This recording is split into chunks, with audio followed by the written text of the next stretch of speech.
딱 반발 더 깊게 들어가는 뉴스 프레스룸입니다. 술을 마신 뒤 택시와 접촉사고를 낸 30대 남성이 합의금을 주겠다면서 택시기사를 유인해서 살해하고 자신의 집 옷장에 시신을 은닉했다가 경찰에 붙잡혔습니다. 하나부터 10까지 영화 같죠. 문제는 호러 영화라는 겁니다. 무서운 세상입니다. 먼저 날씨부터 알아볼까요?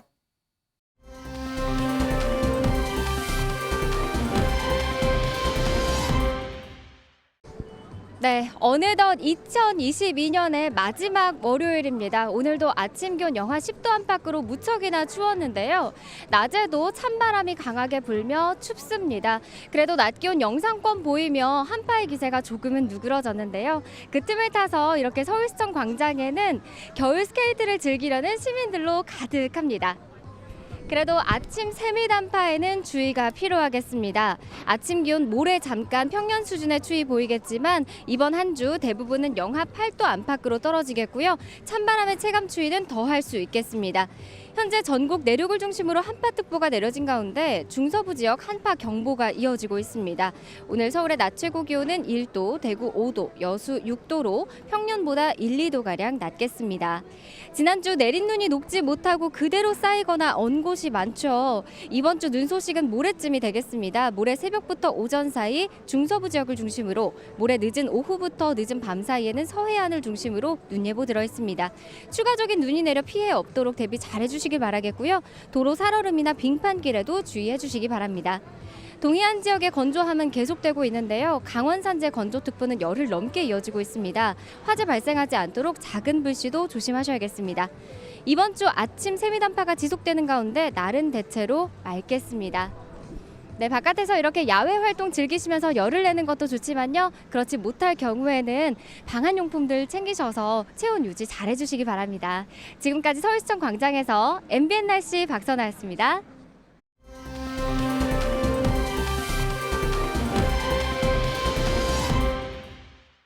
오후 3시 지금 이 시각 가장 핫한 소식을 전해드리는 뉴스리 바로 만나보시죠. 국민의힘 차기 지도부를 결정지을 날짜가 내년 3월 8일로 확정됐습니다. 결선 투표까지 가는 상황이 오더라도 이 모든 절차를 비대위 임기가 끝나는 3월 12일까지는 마치겠다는 계획인데요. 당심 100% 투표로 진행되는 이번 전당대회, 구구 유튜버들이 대거 도전장을 내면서 최대 변수로 떠올랐습니다. 잠시 뒤 더 알아봅니다. 이른바 뇌먹는 아메바로 알려진 기생충에 감염된 한 50대 남성이 치료 열흘 만에 숨졌습니다. 네, 국내 첫 감염 사례로 태국을 다녀온 이 남성은 귀국한 날부터 두통과 구토 등 뇌수막염 증상을 보였던 걸로 알려졌는데요. 강이나 호수에서 번식하다가 사람의 코를 통해 몸속으로 들어와 감염을 일으키는 이 아메바는 전염성은 없지만 예방과 치료가 어렵다고 합니다. 이 헬로윈 참사 관련해 박희영 용산구청장의 구속 여부가 이르면 오늘 결정됩니다. 서울서부지법은 조금 전인 오후 2시부터 박희영 구청장과 최원준 용산구청 안전재난과장에 대한 구속영장 심사를 진행하고 있습니다. 이들은 모두 헬로윈 기간 안전관리 대책 마련을 소홀히 하고 이 참사 발생 이후에도 필요한 조치를 하지 않은 혐의를 받고 있는데요. 이들에 대한 구속 여부는 이르면 오늘 저녁 결정될 예정입니다.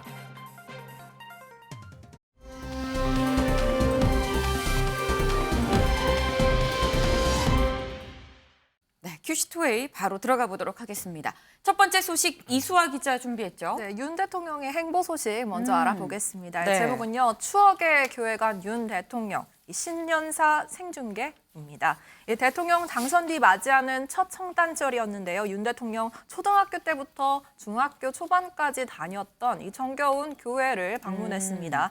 윤 대통령은 지난 2월 대선 후보 시절에 어렸을 적에 본인의 꿈이 목사였다 이렇게 깜짝 고백을 하기도 했었는데요. 네. 또한 헌법 체계 등이 성경 말씀에서 나왔다라는 소회를 이번 예배에서 밝히면서 이 교회를 찾아서 옛 인연들을 뵙게 돼서 꿈만 같다라고 말하면서 반가움을 표현했습니다.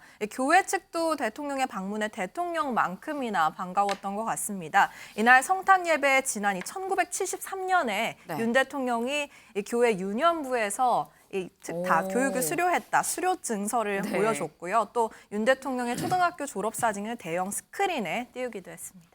네, 그런가 하면 이 한덕수 국무총리는 네. 산타클로스로 변했습니다. 오, 네. 이 크리스마스 이브 날 이 서대문에 열린 사랑의 몰래 산타 대작전에 등장한 건데요. 이 작전 한부모나 조선가정 등 취약계층 아동들 1,004명에게 선물을 전달하는 행사라고 합니다. 네. 네, 한 총리를 포함해 500여 명의 일일 산타 봉사자가 함께했다고 합니다. 네, 지금 보니까 크리스마스를 맞아서 뭐 윤 대통령은 어린 시절 유년부 때 다녔던 교회에 가고 한덕수 총리는 지금 산타가 됐습니다. 근데 여기에 더해서 이수아 기자, 네. 윤 대통령이 새 가족이 생겼어요. 네, 지금 윤 대통령이 이미 대식구인데요. 11번째 식구를 맞이했습니다. 네. 이 안내견 학교를 찾아서 은퇴하는 새로미를 입양했는데요. 이 윤 대통령 후보 시절에 당선이 되면은 은퇴견을 입양하겠다라고 공약을 한 적이 있습니다. 저희가 그래서 이 대선 후보 때 공약 발언 그리고 이어서 이분 날 입양 모습까지 함께 영상으로 준비했습니다. 나중에 기회 되시면 저희 은퇴견도 한 마리. 좀 아파트를 좀 넓은 데보다 좀 단독주택 같은 데로 나중에 좀 옮기게 되면은 꼭 리트리버를 좀 우리 은퇴한 안내견을 좀 제가 분양받아 키워보고 싶습니다. 네. 은퇴견 홈케어라고 하는데 아마 우리 가족이 새롬이 덕분에 더 행복해지고 저희를 새롬이가 잘 케어해 줄 것 같습니다. 새롬이하고 또 우리 다른 우리 동물 가족들이 있는데 하여튼 새롬이하고 행복하게 잘 지내겠습니다. 사실 이렇게 이미 반려견을 많이 키우고 있는 가정 같은 경우에는 이미 있는 개들과 잘 지내는 게 중요하거든요. 그래서인지 윤 대통령 부부도 반려견 써니를 이곳에 데려와서 이 새로미와 처음 인사를 시켜주는 장면도 있었습니다. 그렇군요. 지금 뭐 윤 대통령 크리스마스에 교회도 가고 새 가족도 드리고 뭔가 굉장히 좀 바쁘게 좀 움직인 모습입니다. 이게 바쁘게 움직여서 인 건지 몰라도 민지숙 기자, 지금 윤 대통령 지지율이 순항하고 있어요. 그렇습니다. 2주 연속 이 40%를 기록했는데요. 네. 주목할 점은 이게 2주 동안 단 하루도 40% 아래로 내려가지 않았다는 점입니다.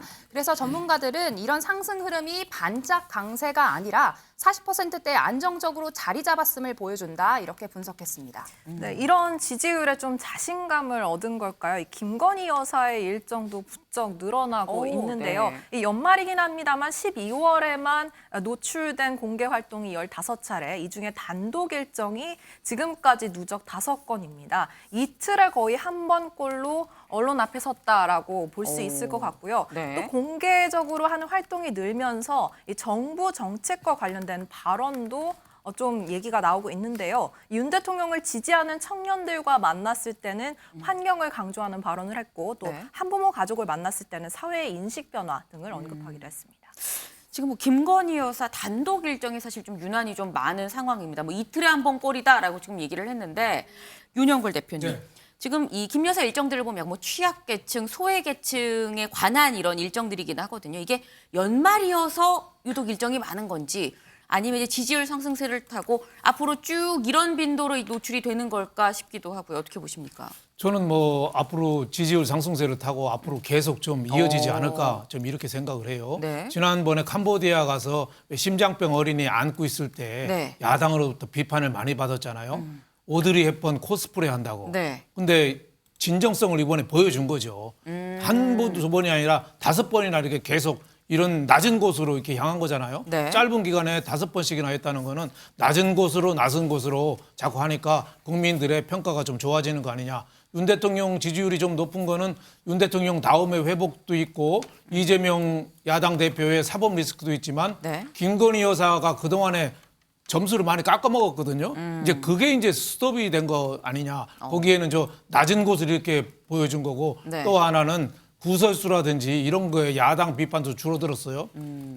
상대적으로 처음에는 이 영부인 제2부속실이 없어서 관리가 안 됐다 이런 얘기가 네. 돼 있는데 네. 이제 좀 어느 정도 자리가 좀 잡힌 거 아니냐 뭐 이런 생각이 들어서 비교적 안정적인데 저는 그 미국 바이든 대통령 부인 그 질 바이든이나 오바마 대통령 부인 미셸 오바마처럼 이렇게 네. 자기 활동을 하면서 당당하게 자기 역할을 좀 보여주는 거 플러스 유경수 여사가 지금도 저도 아직도 기억에 남는 게 있거든요. 어떤 게요? 소록도 한센병 환자들은 네. 누구도 외면하는 사람들이었어요. 철저히 소외된 사람인데 네. 그 사람들 피 묻은 손을 잡아줬거든요. 그게 아직도 남아 있어요. 그래서 김건희 여사가 네. 뭐 김건희 특검법도 있고 여러 가지 상처는 맞지만은 네. 앞으로 임기 동안에 계속 낮은 곳으로 어려운 사람들 손잡아주는 이런 역할을 좀 해주라고 좀 말씀드리고 싶습니다. 네, 지금 이 김건희 여사의 굉장히 좀 활발한 대외 행보, 지금 윤 대통령의 이 지지율 상승을 타고 계속 이어지는 거 아니겠느냐라는 얘기를 좀 했었는데 이 지지율 상승세를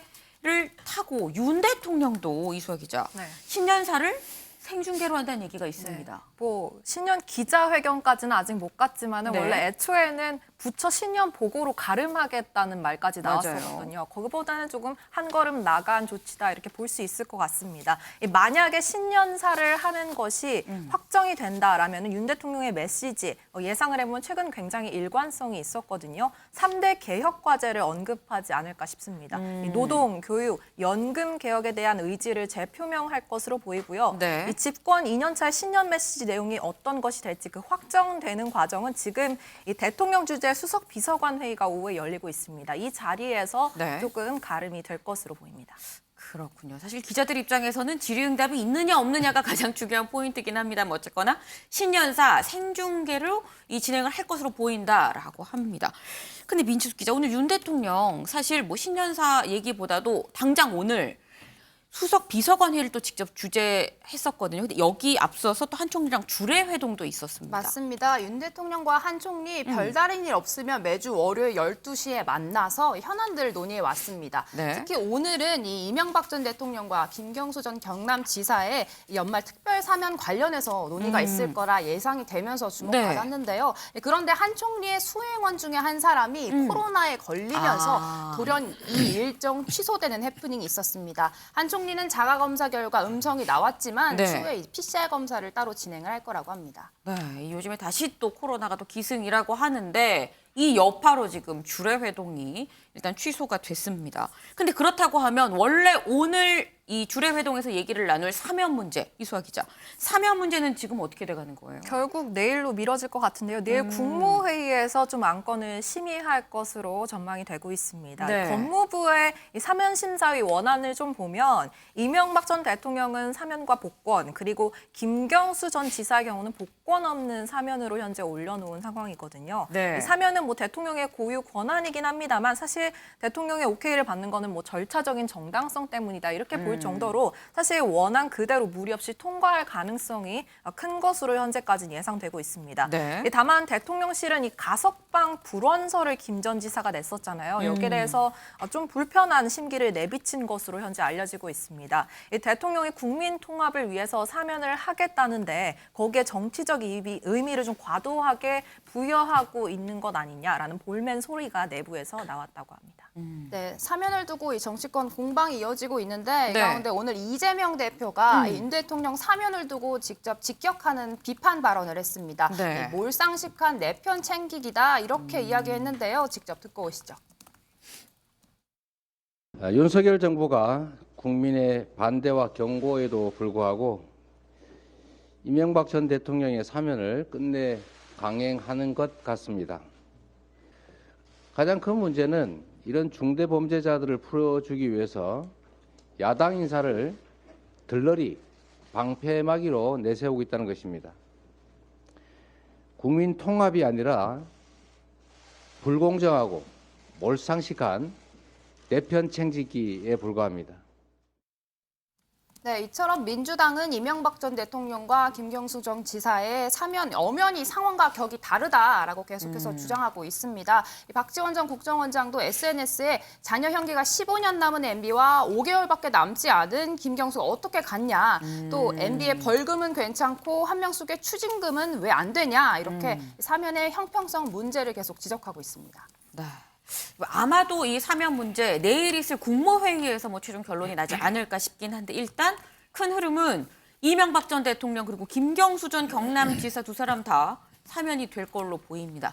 여기서 포인트는 지금 이 야당에서 강력하게 이 비판을 하고 있는 김경수 전 지사의 복권 없는 사면이 되지 않을까 싶은데 김준일 대표님. 예.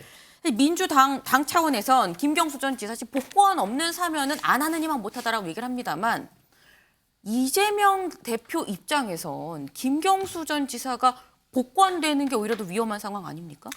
근데 뭐 딱히 네. 개의치는 않을 겁니다. 왜냐하면은 네. 뭐 이거 김경수 지사가 복권이 된다고 해서 이재명에 대한 수사가 더 잘 되거나 안 되는 건 아니거든요. 그러니까 네. 가장 중요한 거는 사실은 검찰의 수사인 거지 거기에 영향을 받는 거지. 가장 큰 변수는 그렇죠. 그러니까 뭐 이제 거기에 뭐 이제 뭐 당대표 지위가 흔들린 다음에 그 이후에 벌어질 일들이잖아요. 네. 사실은. 그리고 김경수가 없더라도 친문에서 흔들려면 얼마든지 흔들 수가 있죠. 그게 꼭 김경수라는 구심점이 있어야지만 흔들 수 있는 건 아니라고 보고. 네. 이제 근데 민주당에서 지금 이제 문제 삼고 있는 게 사실 이명박 전 대통령도 있지만은 지금 네. 이제 이번에 사면 대상에 올라오신 분들이 원세훈 이제 전 국정원장, 그 남재준, 이병기, 이병호 전 국정원장 그리고 네. 우병우 민정수석, 조윤선 문체부 장관, 김기춘 비서실장, 최경환 기재부 장관 등등인데 다 이 상당수는 이게 윤석열 검사가 다 잡아놓은 사람이에요. 그러니까 사실 이게 법치주의의 훼손이다.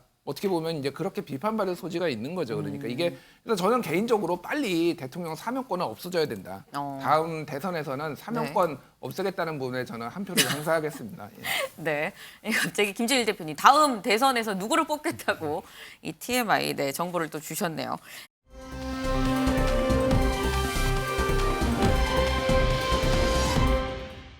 다음 소식 이수아 기자 또 준비했네요. 네, 여의도 소식으로 넘어가 볼까요? 이 네. 제목은요. 3월 8일 확정, 이 극우 유튜버 우르르입니다. 국민의힘 전당대회 얘기입니다.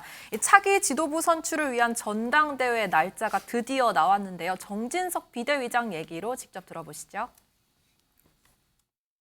전당대회 날짜는 3월 8일로 하겠습니다. 선거관리위원장으로 유흥수 당 상임 고문님을 위촉하고자 합니다. 유흥수 상임 고문님은 평생을 행정, 입법, 외교 등 다양한 공직을 두루두루 통섭하며 국가에 헌신해 오신 우리 당의 원로이십니다. 네, 전당대회 날짜는 내년 3월 8일, 그러니까 2말 3초 예상이 네. 맞았습니다. 이번에 새로 도입한 결선 투표를 좀 실시를 해도 비대위의 임기가 끝나는 3월 12일까지는 모든 절차를 마치겠다라는 얘기도 정진석 비대위장이 했고요. 전당대회를 책임질 선관위장은 4선을 지낸 유흥수 상임 고문이 맡게 됐는데요. 네. 정 위원장이 이력을 읽긴 했습니다만 더 중요한 배경으로는 이 당대표 후보들도 유 고문에 대해서 아시는 분이 별로 없을 거다. 그만큼 공정성을 유지할 수 있는 후보라는 점에서 이 최우선적으로 고려했다라고 밝혔습니다. 이 유 선관위장도 아주 객관적이고 공정하게 당헌대로 선관위를 운영하겠다라는 의지를 밝혔습니다. 네. 지금 보니까 이 전당대회 날짜도 나왔고요. 이 선관위원장도 지금 확정까지 됐습니다. 이 결국 이제 본격적으로 이 전대 레이스가 좀 펼쳐질 거다라는 생각이 드는데, 근데 그동안 우리가 당권, 그러니까 당 대표로 대체 누가 될 것이냐, 친윤이냐, 비윤이냐, 뭐 이런 얘기만 했었었는데. 민지숙 기자, 네. 최고위원 출마자들 중에서 좀 뜻밖의 사람들이 있습니다. 맞습니다. 바로 이 유튜버들이 출마한다는 소식 전해졌는데요. 네. 네, 극우 성향으로 정치적인 이슈를 주로 다뤄온 유튜브 채널의 운영자들이 잇따라 출사표를 냈습니다. 먼저 이준석 전 대표의 성비위 의혹 제기했던 이 가로세로 연구소 채널의 김세희 대표, 지난달 최고위원 자리에 도전장을 내밀었습니다. 김 대표 조국 전 장관 딸 명예훼손 혐의로 체포영장 발부된 적이 있었는데요. 당시 영상 먼저 보고 오시죠.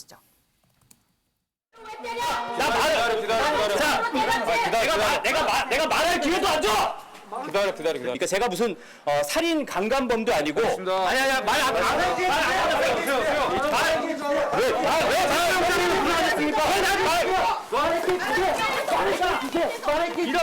이런 식으로 지금 절대 용납하지 않을 거고 묵비권을 행사할 거고 정당하게 법정에서 시민들을 가릴 겁니다. 이렇게 경찰과 검찰이 네, 또 이 윤석열 대통령 부인 김건희 여사의 전 팬클럽 회장이죠. 이 강신업 변호사는 당 대표로 출마하겠다고 나섰습니다. 이 강 변호사 지난달에 유승민 전 의원을 이 공직선거법으로 직접 하기도 했는데요. 당시 영상 보고 오시죠. 유승민 전 의원이 말이죠. 저번에 경기도지사를 나가려고 할 때 그 우의장 전입이라고 하니까 찔린다. 스스로 그렇게 고백을 했고 자백을 했기 때문에 그리고 기자회견을 통해서 공적인 자리에서 말이죠.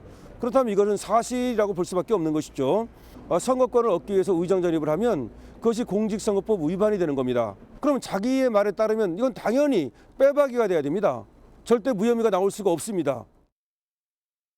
네, 이수아 기자가 우르르라고 표현을 했는데요. 한 명 더 있습니다. 마지막으로 채널 신의 한수를 운영하는 신혜식 대표도 이 최고위원 출마하기로 했는데요. 네. 신 대표는 지금의 국민의힘이 교수나 법조인, 기업인 등만 있어서 행동력이 조금 떨어진다라며 본인이 할 수 있는 역할이 있다 이렇게 강조했다고 합니다.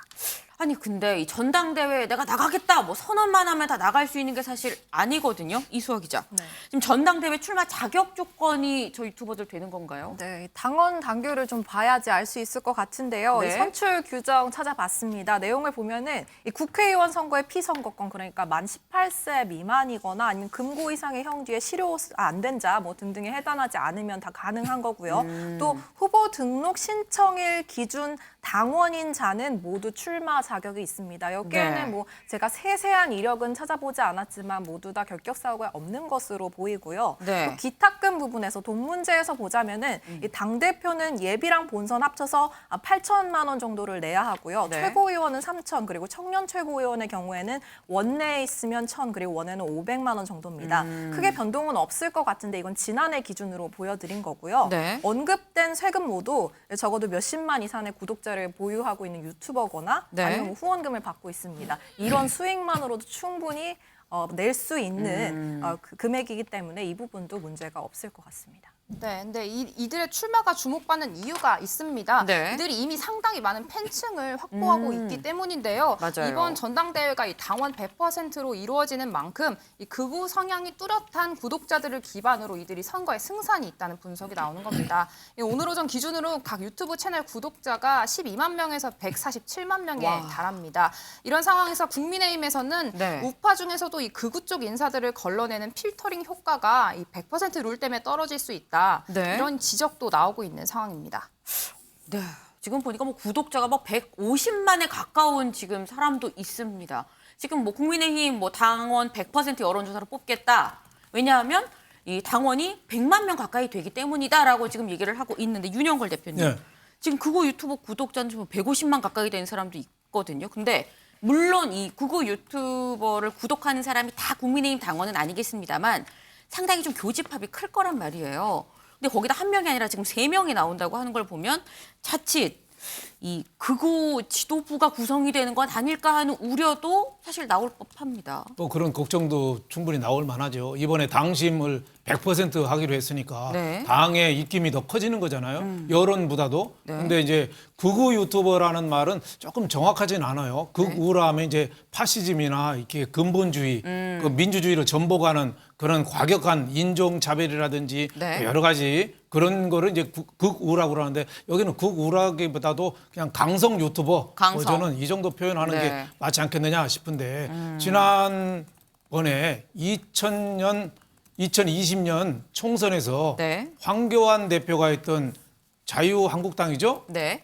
거의 대패를 했거든요. 그 전까지만 해도 승산이 높았는데 네. 저 황교안 대표가 2가지를 잘못했어요. 하나는 공천을 잘못했고 또 하나는 정광훈 목사하고 손잡고 강당에 올라가서 단상에 올라가서 연설했거든요. 네. 또 하나는 신의 한수 이 강성 유튜버가 하는 프로그램에 출연했었어요. 네. 그게 구독자도 많고 하니까 표에 도움이 될 줄 알고. 근데 많은 국민들은 아이고 자유한국당 저렇게 강성으로 저렇게 가도 되는 거야?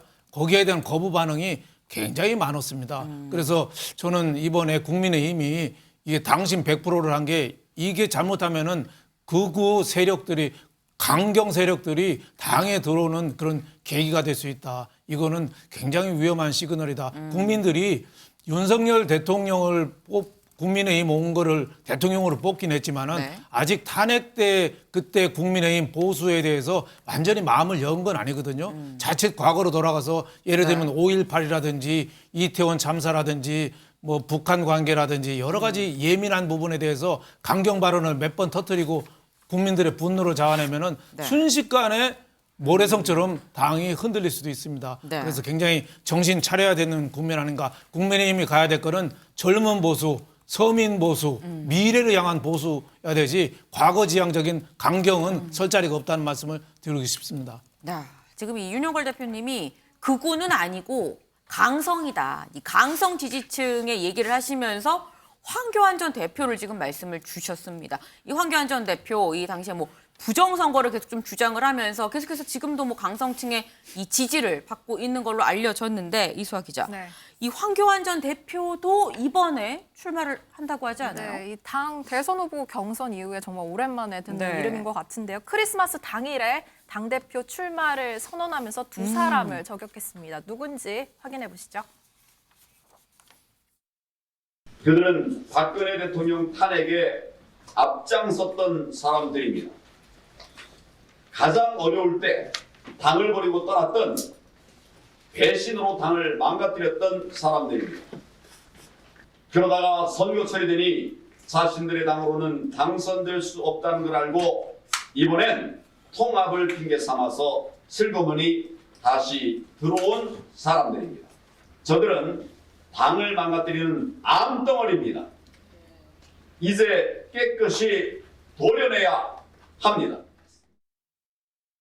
네, 황 전 대표가 말하는 그들 다름 아닌 유승민 전 의원과 이준석 전 대표인데요. 암덩어리다 이렇게 말하면서 깨끗이 도려내야 한다. 굉장히 수위 높은 발언을 쏟아냈습니다.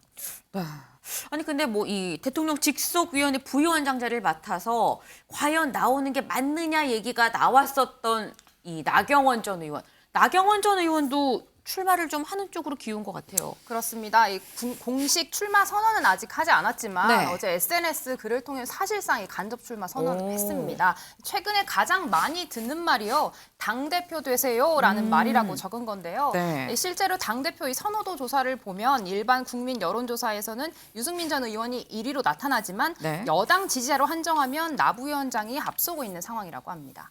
네, 경쟁자가 늘어나는 게 누가 좋겠나 싶은데요. 네. 이 당권 후보들 중에 안철수 의원이 재밌는 반응을 내놨습니다. 네. 나 전 의원이 꼭 나왔으면 좋겠다라고 오. 말하면서 다만 안나 연대는 없다라고 선을 긋기도 했는데요. 듣고 오시죠. 글쎄요, 그건 뭐 제가 생각할 그런 부분은 아니고요. 예. 저는 단지 희망사항으로는 나오면 좋겠다. 나오시면 그만큼 당원들의 선택의 폭이 넓어지고 당원들의 구성에 대해서도 이번에 알 수 있는 또 좋은 기회가 되지 않습니까? 연대로 갈 수도 있지 않을까 뭐 이런 분석도 나오더라고요. 말씀을 나눠본 적도 없고 그리고 나경원 의원께서 이미 밝혔죠. 연대는 절대 없다. 없다고. 예.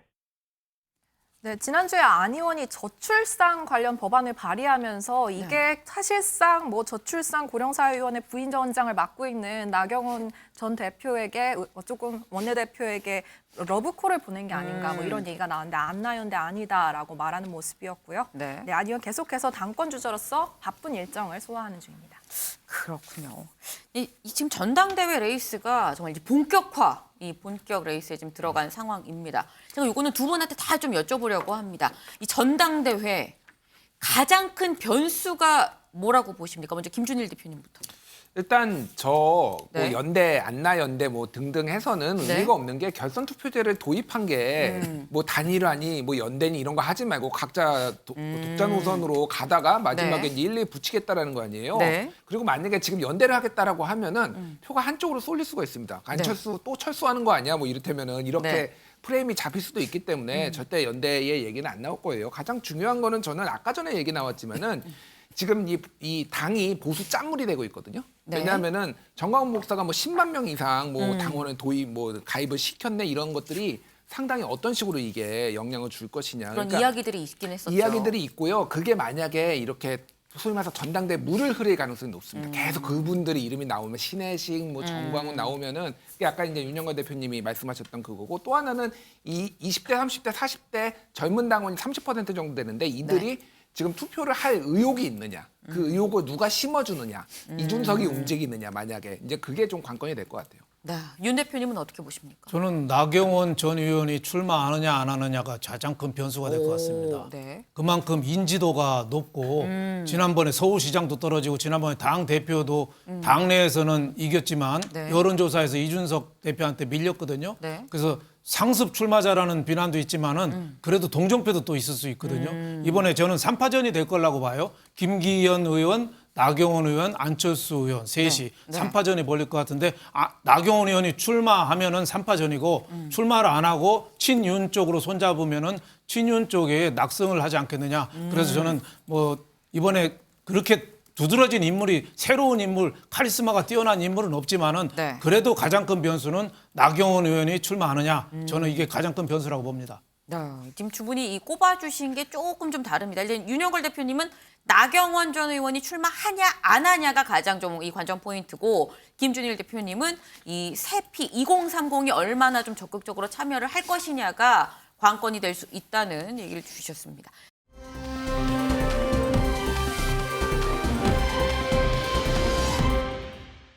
다음 소식 민지숙 기자 준비했네요. 네, 검찰 수사 관련된 이야기 준비했습니다. 네. 제목은요. 이재명 수사검사 실명 공개, 한동훈 역사에 남을 것입니다.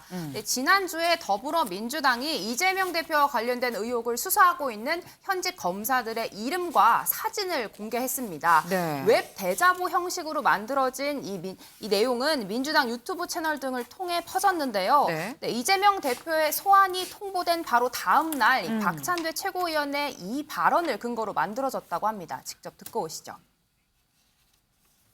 정치 보복에 국민의 삶까지 볼모로 삼은 검찰. 소는 대체 누가 키울 겁니까?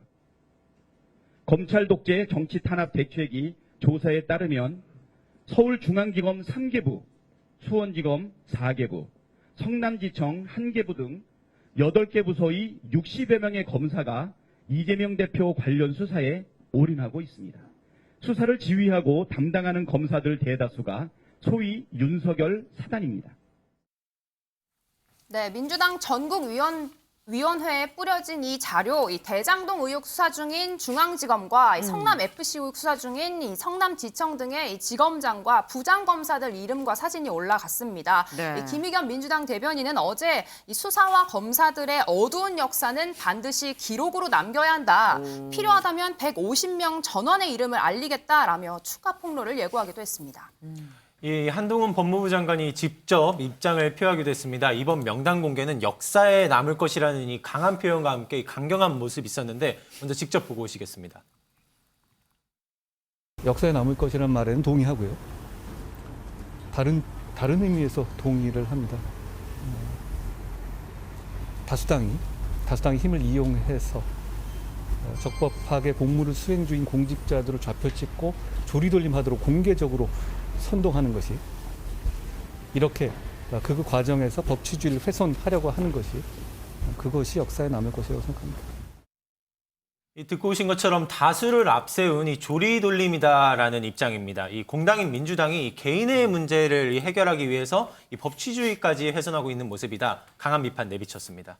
네, 근데 사실 검사라는 직업이 뭐 이렇게 얼굴을 공개해서 노출하면서 하는 직업이 아니기 때문에 지금 실명 얼굴이 다 공개된 게 좀 논란이 있을 수 있어 보이긴 하는데요. 네, 당장 여당에서 이 검사 좌표 찍기다 이렇게 맹비난 나오고 있습니다. 정진석 비대위원장, 민주당이 전 당원들에게 검찰과 맞서 싸우라 이렇게 선동하는 거라고 비판했는데요. 직접 듣고 오시죠. 개딸들과 민주당 지지자들에게 좌표를 찍어 주었습니다. 사실상 전 당원들에게 검찰에 맞서 싸우라고 선동하고 있는 것입니다. 대장동 사건, 백현동 사건, 성남FC 후원금 의혹, 변호사비 대납 의혹, 하나같이 정치인 이재명의 개인 비리들입니다.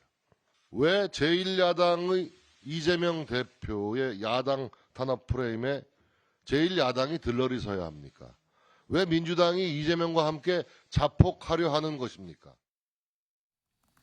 네, 주호영 원내대표는 이재명 대표를 감싸는 민주당을 향해서 일찍 수술하면 될 일을 미루다 보면 팔다리를 절단해야 한다. 라며 빨리 이재명을 정리하라 이렇게 네. 목소리를 높였는데 심지어 그마저도 실패해서 엉뚱한 사진으로 했다 이렇게 지적하기도 했습니다. 논란이 된 걸 찾아보니 주 대표가 말한 대로 이 웹 자보 사실과 다른 내용이 있었습니다. 이 중앙지검의 한 부장검사 이름에 엉뚱한 다른 검사 사진이 올라가 있었던 건데요. 이게 법조계에서도 좌표 찍기조차 제대로 못한 거냐 이런 비꼬는 반응이 나왔습니다. 민주당은 이 웹 자보를 게시판에서 삭제했다가 해당 내용을 수정해서 다시 올렸다고 합니다. 여기에 이어지는 그 민주당 반응도 좀 같이 살펴보려고 하는데요. 민주당은 전혀 문제가 없다는 반응입니다. 네. 이 수사부서나 이 담당 정보 같은 거는 비밀도 아닌 내용인데 이를 공개하는 게 무슨 문제가 있냐라는 입장인 건데요. 민주당 박범계 의원 발언이 있었습니다. 먼저 듣고 오시죠. 좌표 찍기 성격이 있는 거 아니냐 뭐 이렇게 국민의힘 쪽에서 얘기하던데. 그렇게 치면 좌표는 우리 여기 100대 0이잖아요. 과거에 이명박 정부나 박근혜 정부 때의 검찰은 그래도 신용이라도 했습니다. 기계적 균형이라는 신용이라도 했는데 이 정부에서는 100대 0에 가까운 현 윤석열 검찰이 과연 정당하냐. 그런 측면에서 국민들이 어느 검사들이 이 수사를 주도하고 있고 어떻게 하고 있는지를 알 필요가 있다. 그런 알 권리 차원에서 이해를 좀 해줬으면 좋겠다. 이 수사의 정당성에도 이 의문을 제기하는 모습이었죠. 이 어느 검사들이 수사를 주도하는지 또 이제 어떻게 하고 있는지를 국민이 좀 알 권리가 있다. 이 알 권리를 내세우는 모습이었습니다. 이 마찬가지로 이 박용진 의원 그 반응도 좀 함께 살펴보실 텐데요. 네. 역시나 비슷한 설명이었습니다. 이 수사검사 또 수사 지휘부는 이미 다 알고 있는 내용인데 이게 무슨 좌표 찍기인지 잘 모르겠다. 이 다시금 확인한다 해서 좌표 찍기라 얘기하는 것도 이해가 어렵다. 이 모두 문제가 없다는 설명입니다. 김준일 대표님, 지금 민주당은 다 공개가 됐기 때문에 좌표 찍기가 아니라고 얘기를 하고 반면 국민의힘은 이게 좌표 찍기가 아니면 뭐냐 뭐 이렇게 얘기를 하고 있거든요. 어떻게 생각하십니까? 일단 이 2016년 이후에 이제 수사실명제가 도입이 돼가지고 네. 이제 불기소를 하든 기소를 해서 공소장에는 이제 다 기소검사뿐만이 아니라 수사검사 이름까지 다 들어가요. 맞아요. 그리고 이제 뭐 언론에 공개된 사건이라든지 이런 것들에 대해서는 검사가 누군지 다 나오거든요. 그러니까 이제 그거를 이제 취합해가지고 저게 만들어진 거고 얼굴이 지금 저 그림에 보면 안 나온 분들도 있는데 그거는 약간 이제 부장검사 아래에는 잘 얼굴이 안 나오고 아마 언론에 나온 분들만 아마 넣은 것 같아요. 그 중에 오류도 있었고 그러는데, 그러니까 저는 이거에 이제 세계관의 차이가 좀 극명한 것 같아요. 그러니까 민주당에서 생각하는 건 뭐냐면 쉽게 얘기를 하면은 검사들이 정치 검찰이고 원래 검찰에 대해서 불편했는데 약간 이거는 그러니까 윤석열 정권에 부역하는 검사들이다. 이게 느낌이 어떤 거냐면은. 친일 부역자 명단 공개하듯이 민주당이 볼 때 이게 그런 거예요. 그러니까 이게 뿌리 깊은 어떤 적대감 뭐 이런 것들이 좀 바탕이 됐고 지금 좀 부역하는 검사들이다 뭐 이렇게 보고 있는 것 같아요. 그래서 논란이 있음에도 불구하고 이렇게 강행을 했다라는 게 어떻게 보면 민주당에서 얼마나 검찰을 불신하는지를 좀 볼 수가 있습니다. 다만 이게 논란이 될 소지는 있죠 분명히. 이제 좌표 찍기라고 하면 일반적으로 전화번호까지 공개를 해서 여기 뭐 전화를 해라 뭐 근데 그런 것까지는 아니라고 해서 그게 이제 적절한지는 모르겠습니다. 그래서 어쨌든 분명히 논란이 됨에도 불구하고 이렇게 했다라는 거는 검찰하고 일면을 벌이겠다 계속 앞으로 뭐 이런 건데 글쎄요 이거는 검찰의 의도에 저는 말려 들어가는 게 아닌가 검찰이 가장 원하는 게 이런 게 아닐까요? 그래서 정무적 판단이 이게 적절한지는 저는 좀 동의하기가 좀 힘듭니다. 네. 지금 이 좌표 찍기라고 뭐 볼 여지까지는 전화번호는 없기 때문에 볼 수는 없긴 하지만 어쨌거나 이거는 검찰이 오히려 원하는 이 상황 아니겠느냐. 전략적으로 좀 이 민주당이 미스를 했다라는 뭐 이런 취지의 말씀을 주셨습니다. 그런데 민지숙 기자, 이게 야권에서 그러니까 민주당 쪽에서 이렇게 지금 수사검사를 공개한 게 이번이 처음이 아니란 얘기가 있어요. 맞습니다. 2년 전에도 비슷한 일이 있었는데요. 열린민주당 비례대표 후보로 나왔던 이 황희석 전 법무부 인권국장이 이 검찰이 쿠데타 세력이 있다라면서 검사 명단을 공개했습니다. 여기는 당시 윤석열 검찰총장과 한동훈 장관 등 이 정부의 부패 의혹을 수사했던 특수통검사 14명 이름이 적혔는데요. 당시 해당 검사들이 법적 대응을 검토 중이다 이런 이야기도 나왔지만 실제로 고소고발로 이어지지는 않았습니다. 이번에 이 민주당 명단 공개에 대해서 검찰은 어떤 입장인지 대검찰청 관계자 이야기를 들어봤는데요. 일단 대검 공식 대응은 하지 않겠다라고 밝혔습니다. 그러면서도 이 부장들의 이름 검색하면 나오는 내용은 맞지만 이렇게 민주당에서 모아놓고 공개하는 건 분명 의도가 읽힌다. 이렇게 불쾌함을 감추지 않았습니다. 네, 지금 이 대검 반응까지 좀 들어보니까 확실히 이번 이 실명, 이 사진 공개를 한 게 검찰과 민주당 사이의 간극을 더 크게 벌린 것 같다라는 생각이 들긴 합니다. 근데 민주당이 지금 이렇게 논란이 일 걸 알면서도 불구하고 공개한 이유, 이재명 대표에 대해서 지금 검찰이 소환 통보를 했기 때문인 건데, 강재묵 기자. 예. 그래서 이재명 대표는 출석을 한다는 겁니까? 안 한다는 겁니까? 예, 일단 그 당 차원 입장부터 좀 살펴보시겠는데요. 네. 이 민주당이 일단 28일에는 출석할 수 없다는 입장을 내비쳤습니다. 이 대변인 표현을 좀 같이 보실 텐데요. 28일은 이 당의 최고위원회 일정이 광주에 정해져 있다. 이 당에선 출석할 수 없는 상황이라며 이 소환에 응하지 않을 것임을 좀 시사했습니다. 이 향후 출석 여부에 있어서도 이 협의 요청이 오면 그때 판단하겠다고 이 답변을 미루는 모습이었고요. 그런가 하면 이제 오늘 이 대표 직접 역시도 이제 그 표현이 있었는데요. 내일은 이제 당 지도부가 이 호남 지역을 방문해 이 폭설 피해 상황을 세심히 살피고 이렇게 지원 방안을 모색하겠다는 이 내용이 있었는데, 마찬가지로 이 호남 지역 방문 일정을 이유로 이 불응하겠다는 의사를 이어서 시사한 것으로 해석되고 있습니다. 네, 이렇게 이 대표 본인은 불출석으로 마음을 굳힌 것 같은데요. 네. 당 내에선 입장 여전히 팽팽히 엇갈리고 있습니다. 민주당 내 자문그룹 6명 중에 응해야 한다, 소환조사에 응해야 한다가 3명, 네. 응하지 말아야 한다가 2명 이렇게 엇갈렸다라는 보도도 나왔는데요. 네. 여기 정청래 최고위원은 검찰의 야당 탄압, 정적, 주기경, 무리한 출석 통보에 응할 필요가 없다, 이렇게 직접적으로 반대 입장을 냈습니다. 하지만 일각에서는 여전히 이 대표가 당당하다면 직접 검찰 소환 요구에 응해서 결백함을 밝혀야 한다, 이런 목소리도 나오고 있는 상황입니다. 네, 지금 이재명 대표 검찰 출석 안 한다라고 얘기한 건 아닙니다만 호남 일정을 본인 입으로 지금 가겠다라고 얘기를 한 걸 보면 안 가겠다라고 지금 얘기를 한 것 같은데, 강재묵 기자. 예. 그러면 이틀 동안 이 지방에 가는 일정 무슨 일정입니까? 네, 이 전남에서 이 광주로 이어지는 민생 투어입니다. 민생 경청 투어인데요. 이 내일부터 모레까지 1박 2일 일정입니다. 이 말씀하신 것처럼 이제 해당 일정 때문에 소환에 응하기가 좀 어렵다, 이런 입장인데, 네. 이 민생 투어의 연장으로 또 연초에는 이 문재인 전 대통령과의 접촉도 추진하고 있다, 이런 얘기가 나오고 있습니다. 네. 이 민생 경청 투어를 돌면서 자연스럽게 이 문 전 대통령과의 면담까지도 이제 취하는 방식이 될 전망인데, 이에 관련해서 이 민주당은 이 연초에 이 부산 쪽 방문 일정이 있다고는 밝히면서도 이 구체적으로는 협의된 바가 없다며 말을 아끼는 중입니다. 이 해당 행보 관련해서도 이 사법 리스크가 본격화된 상황에 이 당내 결속을 도모하려는 행보란 해석도 계속해서 더해지고 있습니다. 네. 김준일 대표님. 예. 지금 문재인 전 대통령이랑 연초에 만날 가능성이 지금 나오는 것 같은데 어떻게 만날까요? 만나겠죠. 만나는데 문재인 대통령은 아마 원론적인 얘기 할 것 같아요. 이제 뭐 아주 깊숙하게 정치 현안에 지금 말할 상황도 아니고 그렇게 네. 잘못된 시그널을 좀 줄 수가 있어서. 근데 어쨌든 지금 그러니까 이재명 대표와 친명계의 그거는 이게 이재명 개인의 문제가 아니라 당 차원의 문제다. 왜냐하면은 문재인 대통령 전 정부에 대해서도 수사도 있고 네. 이재명 대표에 대한 수사도 있고 기타 등등의 수사가 있으니까 그래서 조금 당이 합심해야 된다라는 어떤 시그널을 주려고 그런 것 같은데 네. 친문계 쪽 제가 의원들 몇 분 얘기를 들어보면은 네. 복잡합니다. 지금 속내가. 그러니까 아예 지금은 태도를 유보하는 상태. 이재명을 옹호해야 되겠다. 아니다. 네. 아니다. 그런 것도 아니고 네. 지금 좀 복잡하게 좀 상황을 좀 관찰하는. 근데 그래서 문재인 대통령의 시그널이 어느 정도는 도움이 될 수도 있지만은 일단 어느 정도의 혐의가 입증되느냐가 가장 중요한 것 같아요. 이재명 대표에 대한 수사의 강도와 네. 그리고 소명, 요게 지금 가장 핵심인 것 같습니다. 이 문재인 전 대통령을 만나긴 하겠지만 그렇다고 친문계가 또 친명에 또 마음을 줄 것이냐는 또 다른 얘기 아니겠느냐. 지금 이런 말씀을 주셨습니다. 지금 이재명 대표 사실 취임 100일 기자회견도 안 하고 넘어갔는데, 강재묵 기자. 예.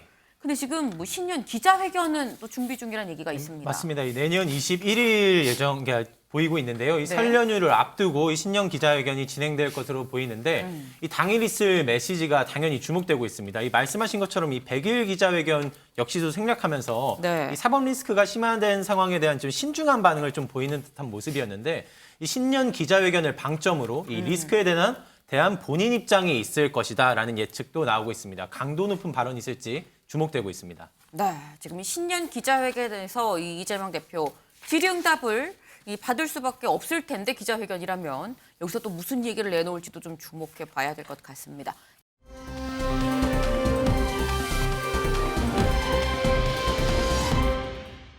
다음 아이템 강재묵 기자 너무 숨차겠는데요. 강재묵 기자가 또 준비했네요. 네, 제가 준비해봤습니다. 다음 네. 아이템은 이 제목부터 소개해드리겠습니다. 태영호 의원실입니다. 이 북 해킹 조직 소행입니다. 이 국회의원실이나 이 기자를 사칭해서 이 안보 전문가 수십 명의 이메일 내역, 이 빼낸 북한 해킹 조직 관련된 이 소식인데요. 적발됐다는 소식입니다. 이 지난 5월에 있었던 내용인데 이 국내 외교안보 전문가들에게 이 태영호 의원실 비서실 이름으로 이 메일이 도착한 내용입니다. 네. 이 세미나 관련 사례비를 지급하겠다면 이게 비교적 구체적인 내용으로 이 수신자로 하여금 이 메일 회신과 이 첨부 파일 클릭을 유도하는 형식의 메일이 도착했었거든요. 이 첨부 파일에는 이 확인해 보니 상대방의 아이디와 이 비밀번호를 가로채는 악성 프로그램이 깔려 있었습니다. 이 경찰 쪽 국가수사본부가 어제 이 같은 해킹 시도가 북한 조직 이 김숙희의 소행으로 조사됐다고 밝혔습니다. 이 지난 4월부터 이 10월 사이로까지만 이 890여 통에 달하는 이 유사 메일이 보낸 것으로 파악되고 있고요. 네. 실제 해킹 피해를 당한 전문가 역시도 49명으로 되는 것으로 확인되고 있습니다. 맞네요. 아니 근데 이 해킹 조직 이름이 김숙희예요. 그러면 김숙희라는 여성이 약간 대장으로 있는 뭐 이런 조직인 겁니까? 뭐예요, 이 조직은? 맞습니다. 이게 이번 소행이 또 처음인 이 낯선 조직은 좀 아닌데요. 아, 그래요? 지난 2014년 같은 경우는 이 한국 수력 원자력 원전 도면 유출 사건의 이 소행 배후로도 좀 이렇게 체크가 됐었었고, 또 2016 역시도 이 국가안보실 사칭 메일 발송 등 이 계속해서 이제 해킹 공격이 좀 있었던 조직으로 이해되고 있습니다. 이 최소 2012년부터 활동해 이 한국과 미국 관련된 이 핵정책이나 대북 제재 정보를 좀 빼돌리고 있는 것으로 알려지고 있는데, 이번 조사 과정 중에서도 이 지난 사례 공격과의 유사성 등을 토대로 이 김숙희 조직의 소행임을 확인한 것으로 좀 전해지고 있습니다. 근데 사실 이 메일함을 열어보면 뭐 대출 알선 같은 이런 스팸 메일도 굉장히 많이 오거든요.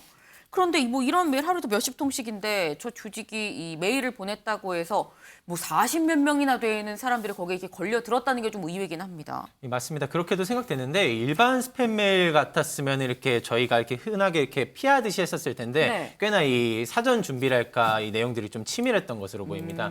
이 사전 조사가 철저했던 점이 지난 5월 6일이 해킹 메일을 보내기 하루 전날로 이 태영호 의원실 통해서 앞서서 이 세미나가 있었거든요. 실제로 세미나가 있었어요? 맞습니다. 5월 6일로 세미나가 있었는데 네. 메일이 보내진 것은 5월 7일이었던 것입니다.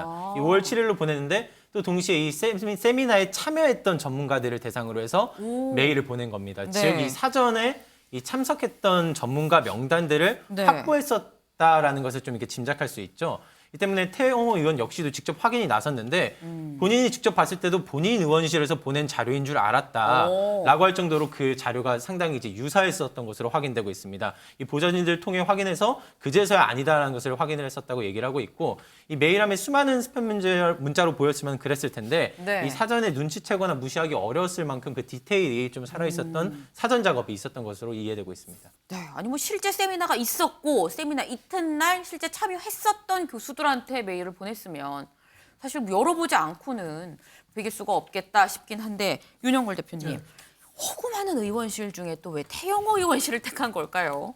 태영호 의원이 아무래도 탈북한 국회의원이잖아요. 네. 그러니까 북한으로 봐서도 잘 먹힌다고 봤겠죠. 그러니까 또 잘 먹히기도 하고, 태영호 의원을 그동안에 휴대폰이나 모든 걸 다 해킹해 왔잖아요. 네. 또 골탕 먹이려는 또 지도도 또 있다고 봐야죠. 전 두 개가 다 있다고 보는데요. 그래서 그 태영호 의원이 세미나를 했는데 네. 그 며칠 뒤에 그 참석비 줄 테니까 뭐 보내라. 저도 얼른 보냈을 것 같은데요. 예. 아무 국회의원실에서 왔을 때고. 네. 그래서 속절없이 좀 당한 거 아니냐 이런 생각이 드는데, 김정은 그랬잖아요. 핵 미사일과 함께 사이버전은 만능 보고입니다. 예. 이 러시아 우크라이나 전쟁도 가만 보세요. 거의 사이버 전쟁이거든요. 네. 그래서 북한이 저렇게까지 하는 거는 사이버 그 방위 산업 그쪽 기술을, 방산 기술 자료를 빼내려는 거하고, 또 하나는 미사일 이거 계속 돈 많이 들어가니까 그 돈 빼내는 건데, 그동안에 사이버머니 챙긴 게 1조 5천억 챙겼고, 우리나라에 챙긴 것만 해도 8천억을 챙겼답니다. 네. 그래서 우리가 사이버 하면 먼 나라 같은데, 우리가 IT 강국이지만은 사이버에 대해서는 거의 국민 사찰한다고 그래서 무방비에 가까워요. 지금이라도 우리 태세를 좀 다시 좀 가다듬을 필요가 있다고 봅니다. 네, 아니 정말 말씀에 공감을 하는 게 이 북한 해커 조직이 이렇게나 우리 일상 안으로 이렇게 스며들었다는 게 좀 놀랍긴 합니다. 그런데 이수아 기자, 이 지금 뭐 북한 해커만 우리 일상에 숨어든 게 아니에요. 뭐 중국의 비밀 경찰 조직이 우리 일상 앞에 뭐 그대로 있다, 뭐 이런 얘기가 있더라고요. 네, 이 중국 해외 비밀 경찰서 논란이다 이렇게 네. 얘기를 하고 있는데 한 인권 단체가 지난 9월에 한 폭로가 시작이었습니다. 그래서 중국 공안이 우리나라를 포함해서 53개국의 비밀 경찰서를 운영하고 있다 이겁니다. 그래서 정보 수집도 하고 또 도망친 반체제 인사들을 협박해서 좀 본국으로 환송시키는 그런 작업을 하고 있다 이런 게 이 단체의 주장인데요. 네. 구체적으로 우리나라에서는 서울 강남에 한 중식당을 지목했는데 좋은 위치에 있고 꽤 큰 규모의 식당입니다. 네. 그런데 초록창에서 검색해 보니까 리뷰가 그냥 안 좋은 정도가 아니더라고요. 뭐 어떡해요? 냉동식품을 팔고 있냐, 이걸 전자레인지에다 돌린 거 아니냐, 식당 맞냐, 막 이런 식의 뭐 리뷰들이 보이면서 네. 폭로에 조금 신빙성을 더하고 있는 중입니다. 아니 근데 이거는 사실 인권 단체의 이 해외 인권 단체의 주장이기 때문에 이게 뭐 맞는지 아닌지는 사실 모르는 거잖아요. 실제로 이 식당의 얘기도 좀 들어봐야 되는 거 아닙니까? 일단 식당 관계자는 이 폭로가 나왔을 때는 비밀 경찰서가 아니다라고 네. 부인을 했습니다. 네. 그런데 이전까지는 그냥 인테리어 공사로 인해서 잠시 문을 닫겠다라고 밝혔다가 또 최근에는 파정이 커졌기 때문일까요? 올해 말 12월 31일까지만 운영을 하고 폐업하겠다라고 오. 성급히 식당 문을 닫았습니다. 네, 그런데 이 중식당이 국회의사당 바로 앞에서 지점을 운영했다는 사실이 알려져 더 충격을 주고 있습니다. 네. 이 해당 건물에는 중국 국영방송사 CCTV에 서울지구 간판도 걸려 있었다라고 하는데요. 이 두 건물이 두 법인이 함께 일을 했다는 게 조금 의심스럽다 이런 이야기가 나옵니다. 네. 하지만 이 중국 외교부에서는 이 비밀 경찰서 의혹 관련해서 네. 전혀 사실 무근이다 이런 입장인데요. 직접 듣고 오시죠. 中国一贯坚持不干涉内政原则，严格遵守国际法，尊重各国的司法主权。你提到的所谓中国海外警察站根本不存在。 그래요. 네, 지금 뭐 좀 수상하긴 한데 일단 뭐 식당도 아니라고 하고 이 중국 정부도 아니다라고 지금 얘기를 하고 있습니다. 근데 그렇다고 하면 이수아 기자, 우리 정부가 좀 직접 나서서 조사를 해봐야 되는 거 아니에요? 일단 중국과의 관계니까는 외교부에서 얘기를 할 것 같은데요. 네. 이 외국 기관의 국내 활동은 규범을 준수하는 범위에서 이루어져야 한다고 생각한다. 다소 원론적인 입장을 내놨습니다. 아무래도 양국 관계를 고려한 신중한 태도를 보이고 있는 건데 네. 손 놓고 있는 건 아닌 것 같습니다. 이 국정원 등 유관 기관에서 3곳 정도를 지금 거점으로 보고 네. 조사 중이다라는 얘기가 어. 흘러나오고 있고요. 우리나라뿐 아니라 53개국에 지금 이런 경찰서가 있다고 폭로를 한 거잖아요. 그래서 네. 뭐 미국, 일본, 독일 10여 개국이 진상조사에 착수했고 캐나다의 경우에는 중국 대사를 불러서 진상 규명을 요구한 상황입니다. 김준일 대표님, 예. 이게 사실 뭐 외교부가 입장을 내기에는 좀 조심스러울 수 있는 부분이긴 합니다만 공식 입장을 내든 안 내든 좀 빠르게 확인을 해봐야 되는 사안 아닌가요? 쉽지 않은 건 있어요. 방금 얘기하셨듯이 중국과의 관계가 있는데 중국하고 아주 노골적으로 적대 관계를 하고 있는 미국 이런 네. 데서 진상을 규명하면은 한국도 같이 발맞춰서 갈 가능성이 매우 높아 보이는데 근데 네. 아니 땡굴뚝에 연기 날 것 같지는 않아요. 예. 네. 진상을 규명하기는 어렵지만 아니 땡굴뚝에 연기가 나겠느냐는 개인적인 또 말씀까지 해주셨습니다.